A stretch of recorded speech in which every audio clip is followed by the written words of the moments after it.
To add text to a Trace Original document, go to traceoriginal.com in your browser. Click Manage Original and choose the document you want to add text to. The document will be shown with validation information above it.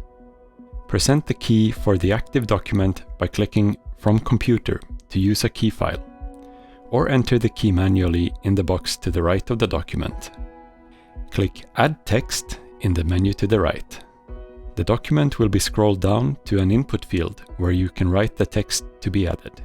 Click Submit to see a preview of the updated document.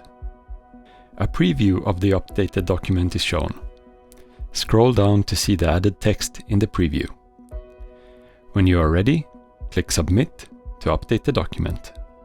The latest version of the document will be automatically downloaded. If it's not, you can download the document now. Any further actions to the document must be done with the latest version.